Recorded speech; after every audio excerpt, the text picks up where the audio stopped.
నమస్తే అండి. నా పేరు శిరీషాబాయి, చిలకలూరుపేట నియోజకవర్గం, సుగాలి కాలనీ.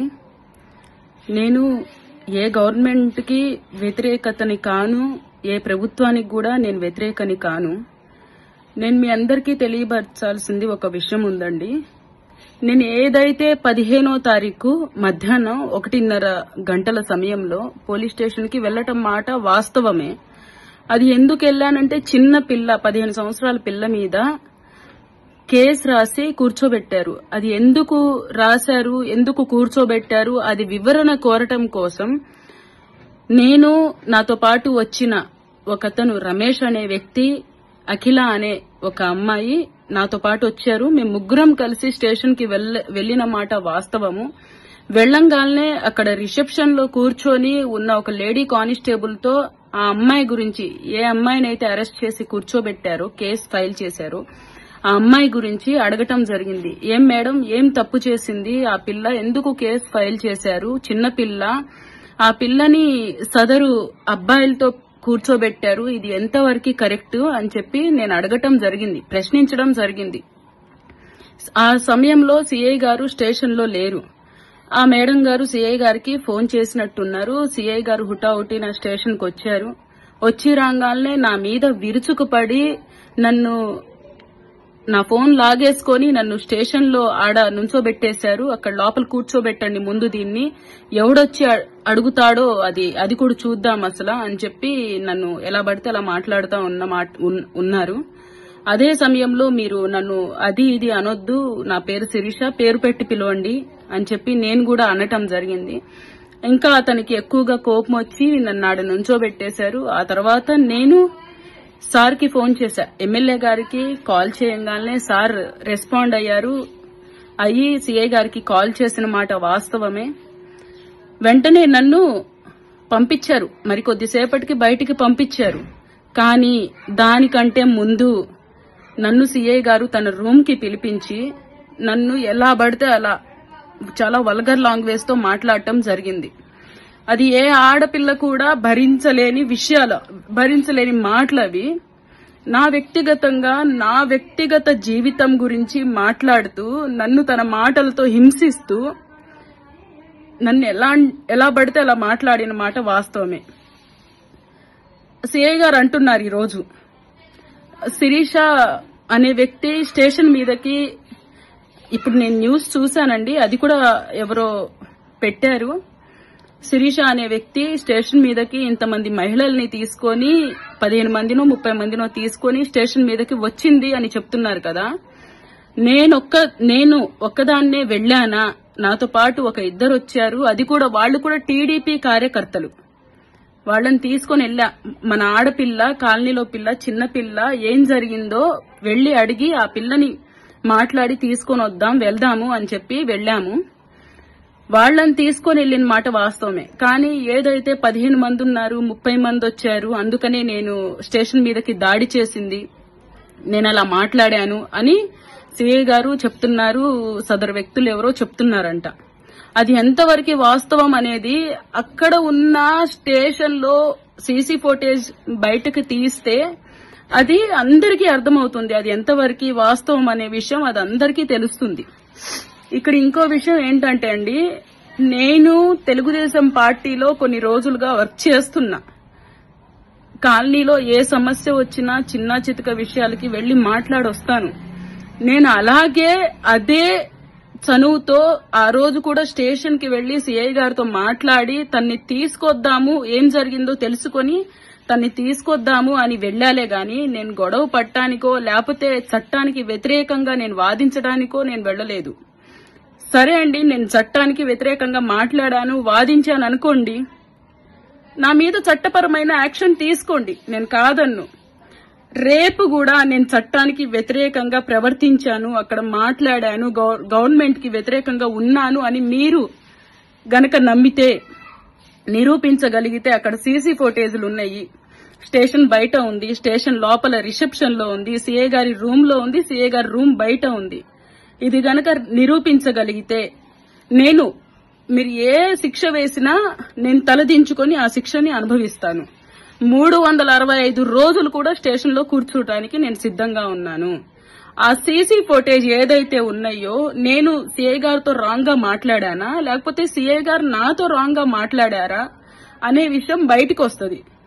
నేను కేవలం ఒక ఆడపిల్లకి అన్యాయం జరిగింది, వెళ్లి అడగాలి, ప్రశ్నించాలి అనే ఉద్దేశంతోనే నేను వెళ్లి మాట్లాడానులే గాని నేనేదో సిఐ గారిని వల్గర్ గా మాట్లాడాలి, అక్కడ బ్యాడ్ గా బిహేవ్ చేయాలి అని నేనైతే వెళ్ళలా. నేను ఒక తెలుగుదేశం కార్యకర్తగా నాకు చంద్రబాబు నాయుడు గారి మీద ఉన్న అభిమానం కావచ్చు, లోకేష్ గారి మీద ఉన్న అభిమానం కావచ్చు, వారి మీద ఉన్న అభిమానంతో నేను తెలుగుదేశం పార్టీలోకి జాయిన్ అవ్వడం జరిగింది, సభ్యత్వం తీసుకోవడం జరిగింది. అదే అధికారంతో ఆ రోజు చంద్రబాబు నాయుడు గారు స్టేషన్ లో ఉన్నప్పుడు కూడా, ఆయన్ని జైల్లో వేసినప్పుడు కూడా నేను ఇలాగే రోడ్డు మీదకి వచ్చి ప్రశ్నించాను ఆ రోజు. అదే విధంగా చంద్రబాబు నాయుడు గారి కోసం జరిగిన అన్యాయాన్ని ప్రశ్నించాను. ఆ రోజు కూడా ప్రశ్నించాను నేను. ఈ రోజు నా కాలనీలో నా వాళ్లకి ఎవరికైనా ఇబ్బంది వచ్చింది చేసిందంటే నేను ప్రశ్నిస్తా. ఎందుకంటే ఈ రోజు నేను నా సంఘంలో, నా జాతిలో ఆల్ ఇండియా బంజారా సేవా సంఘం అనే ఒక సంఘంలో ఒక మహిళా నాయకురాల్లాగా పనిచేస్తున్నాను. ఒక ఆడపిల్లకి అన్యాయం జరిగింది, లేకపోతే ఒక ఆడపిల్ల సమస్యలో ఉంది అంటే వెళ్లి అడగాల్సిన బాధ్యత నాకుంది. అదే బాధ్యతతో నేను వెళ్లటం జరిగింది. ఇది ఎంతవరకు నిజం అనేది మీ అందరికీ తెలియాలంటే ఆ సీసీ ఫుటేజ్ తీయండి ఒకసారి బయటికి. నేను ఎంతమందితో స్టేషన్కి వెళ్లాను, లేకపోతే సిఐ గారు వచ్చి రాగానే నన్ను తప్పుగా మాట్లాడారా, నాతో రాంగ్ గా బిహేవ్ చేశారా అనేది మీ అందరికీ తెలుస్తుంది. ఒక ఆడపిల్లని వ్యక్తిగతంగా మాట్లాడి వ్యక్తిగతంగా హింసించినప్పుడు అది ఎంత బాధ ఉంటుంది అనేది మీ అందరికీ తెలుసండి. నేను సమాజంలో గౌరవంగా బతుకుతున్న ఆడపిల్లని. ఈ రోజు నేను ఆ సిఐ గారు తప్పు చేశారు అని చెప్పి అడగటానికి వెళ్తే అందరూ నా వ్యక్తిగత జీవితంలోకి వచ్చి నన్ను తప్పుడుదాన్ని అంటున్నారు. ఈ రోజు నేను ఆ సిఐ గారు చేసింది తప్పు, నాతో తప్పుగా బిహేవ్ చేశారు, తప్పుగా మాట్లాడారు, నా తప్పు ఏమీ లేదు అని బయటికి వచ్చి అడుగుతుంటే, ప్రశ్నిస్తుంటే అందరూ నన్ను విమర్శిస్తున్నారు, నేను తప్పుడుదాన్నని మాట్లాడుతున్నారు. అది ఎంతవరకు కరెక్ట్ నాకైతే తెలియదు సార్. నేను ఏదైనా తప్పు చేస్తే నేను ఏ శిక్ష అనుభవించడానికైనా సిద్ధంగా ఉన్నాను. ఒక్కసారి నేను మీ అందరినీ కోరుకునేది ఒకటే, ఆ ఏదైతే సీసీ ఫుటేజ్ ఉన్నదో అది బయటికి తీపిచ్చండి. అది తీస్తే నేనేం చేశాను, సిఐ గారు ఏం చేశారు అనేది బయటికి వస్తుంది. నేను వేరే ఏదో విషయంలో అడగటం కోసం నేను స్టేషన్ కి వెళ్లాలే కానీ నేను గొడవ చేయటానికో లేకపోతే ఇంకేదో రభస చేయటానికో నేను వెళ్లలేదండి. అక్కడ నేను కాదు, స్టేషన్ లో వచ్చిన జనాలున్నారు, స్టేషన్ లో సిబ్బంది ఉన్నారు. ఒకసారి ఈ విషయాన్ని మీరందరూ కూడా, ఒక ఆడపిల్లగా నేనొచ్చి బయట పోరాడుతున్నాను, వీలైతే సపోర్ట్ చేయండి. ఇది ఎంతవరకు కరెక్టా రాంగా అనేది ఒకసారి మీరు కూడా ఆలోచించండి. అంతేలే గాని మీరు కూడా నన్ను వ్యక్తిగతంగా విమర్శిస్తూ, వ్యక్తిగతంగా మాట్లాడుతూ, నా క్యారెక్టర్ గురించి మీరు బ్యాడ్ గా మాట్లాడుతూ, వచ్చిన జనాలున్నారు, స్టేషన్ లో సిబ్బంది ఉన్నారు. ఒకసారి ఈ విషయాన్ని మీరందరూ కూడా, ఒక ఆడపిల్లగా నేనొచ్చి బయట పోరాడుతున్నాను, వీలైతే సపోర్ట్ చేయండి. ఇది ఎంతవరకు కరెక్టా రాంగా అనేది ఒకసారి మీరు కూడా ఆలోచించండి. అంతేలే గాని మీరు కూడా నన్ను వ్యక్తిగతంగా విమర్శిస్తూ, వ్యక్తిగతంగా మాట్లాడుతూ, నా క్యారెక్టర్ గురించి మీరు బ్యాడ్ గా మాట్లాడుతూ, సహాయం చేసేదే కాకుండా, చేయకుండా ఉండటం కాకుండా, ఒక ఆడపిల్ల బయటకు వచ్చి ఈ రోజు ఇది తప్పు జరిగింది అని అడుగుతుంటే, ఇంకా ఆ ఆడపిల్ల ఎంతవరకు చేసింది, ఇది నిజమా అబద్ధమా కనుక్కొని దాని గురించి తెలుసుకుందాం అనేది కాకుండా, ఇక్కడ కొంతమంది నాయకులు కావచ్చు, కొంతమంది లీడర్స్ కావచ్చు, ఎవరైతే ఉన్నారో తిరిగి వాళ్లే నా వ్యక్తిగత జీవితం మీదకి, నా మీదకి విమర్శలు చేస్తున్నారు. ఇది ఎంతవరకు కరెక్ట్ అని నేను అడుగుతున్నా. నేను తప్పు చేశాను సార్, నేను తప్పు చేశా. చట్టాలు ఉన్నాయి, అది ఎంత నా మీద కేసులు రాయండి, నన్ను కూర్చోబెట్టండి, నేను భరిస్తా, నేను శిక్షను అనుభవిస్తా. అంతేలే గాని నా వ్యక్తిగత జీవితంలోకి వచ్చి నా మీద విమర్శలు చేయడం అది ఎంతవరకు కరెక్ట్ సార్? ఈ రోజు సమాజంలో ఆడపిల్లలు నుంచోవాలంటేనే చాలా కష్టంగా ఉంది. అదే విధంగా బయటికి వచ్చి పోరాడుతున్నాను సార్. ఈ రోజు నాకు ఒక ఆడపిల్లకి అన్యాయం జరిగిందని నేను అడగడానికి వెళ్తే నాకు కూడా అన్యాయం జరిగింది. అదే విషయం మీద నేను పోరాడుతుంటే అది క్యారెక్టర్ ఆర్టిస్టు, అది అలాగ మాట్లాడుతుంది, అది అలాంటిది ఇలాంటిది అంటున్నారు. నేను ఎలాంటిదో మీకు తెలుసా? మీకు తెలియదు కదండి, ఎందుకు మాట్లాడతారు? వీలైతే ఇది ఎంతవరకు నిజం అని తెలుసుకోవడానికి ట్రై చేయండి. లేదు అంటే దయచేసి కామ్గా ఉండండి, అంతేలే గాని ఎలా పడితే అలా మాట్లాడటం ఇది కరెక్ట్ పద్ధతి కాదు. నేను తప్పు చేసి ఉంటే నేను శిక్షని అనుభవిస్తాను. ఆ రోజు కూడా నేను ఒక టీడీపీ ఇప్పుడున్న గవర్నమెంట్ లో ఒక కార్యకర్తగా, ఒక నాయకురాలిగా నేను ఆ పిల్లకి ఏదైనా అన్యాయం జరుగుందేమో నిజంగానే తెలుసుకుందాం అని చెప్పే వెళ్లాలే గాని నేనేదో అక్కడ వెళ్లి రాంగ్ గా బిహేవ్ చేద్దాం, రాంగ్ గా మాట్లాడదాం అనే ఉద్దేశంతో నేనైతే వెళ్లలేదు. ఆ సీఐ గారే నోరు జారి నాతో ఎలా పడితే అలా మాట్లాడారు. నేను అది భరించలేక నేను పాయిజన్ తీసుకున్నాలే గాని నేను ఎవరినో భయపెడదాం, ఏదో చేద్దాం, లేకపోతే నేను క్యారెక్టర్ ఆర్టిస్ట్ ని అక్కడ కూడా అలా చేసి నేను ఏదో చేద్దాం అని అయితే నేను చేయలేదు. ఆయన చెప్పిన మాటలకి నాకు బాధ అనిపించింది.